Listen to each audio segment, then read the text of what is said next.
Notice these chants. What do you think it is? Vedic mantras from Homers? Close enough. But they are Buddhist mantras from a ritual in Japan. Buddhism, alongside indigenous Shinto, is the main religion of Japan. And still, we find many Hindu deities and rituals in Japanese Buddhism that seem familiar but look totally different. Here is how Hindu deities travel to Japan via Buddhism.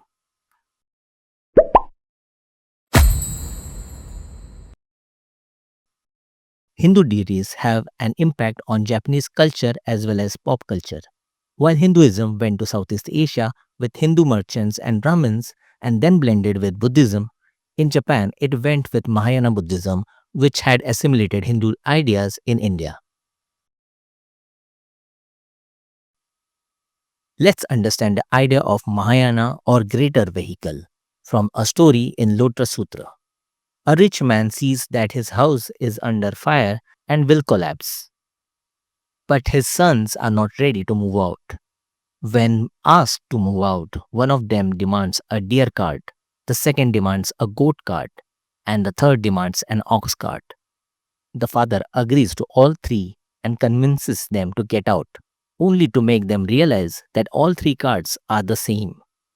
The burning house is symbolic for the material world which is to be escaped, and the three light carts are many deities from various faiths that are assimilated into Buddhism, the greater vehicle. So, through this temporary lie, people can find the right path. Hence, many Hindu deities and ideas were assimilated into Mahayana Buddhism. This way, Ganesha, Indra, Brahma, Yama, Saraswati from Hinduism, and many deities from Taoism, Shinto, and other belief systems were assimilated into Mahayana school as Avalokiteshvara or Bodhisattva. These deities kept evolving as they went towards the east. Eastern India has been a core of Tantric Hinduism as well as Tantric Buddhism. In Tantric Hinduism, Ganesha was offered a meat modak, much like a momo, radish, and also alcohol. This was borrowed into Tantric Mahayana Buddhism. Japanese monk Kukai in the 8th century introduced Ganesha to Japan, and in the 17th century, another monk named Tankai popularized Ganesha worship in Japan. Ganapati became Ganabachi or Kangiten, god of bliss, synonymous with Mangalmurti. He became the remover of obstacles and bringer of wealth and prosperity, hence the patron god of merchants.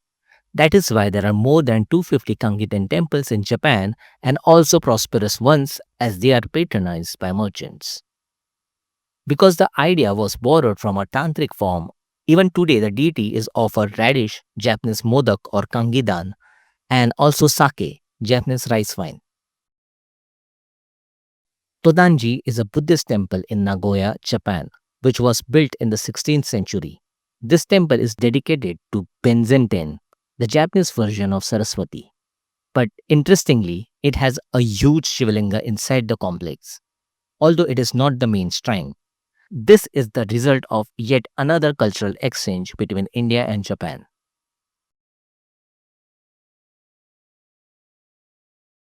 Just like the Hindu Homa fire ritual, in Japan, the Tendai, Shingon, and Shugendo sects of Buddhism conduct a similar ritual called Goma.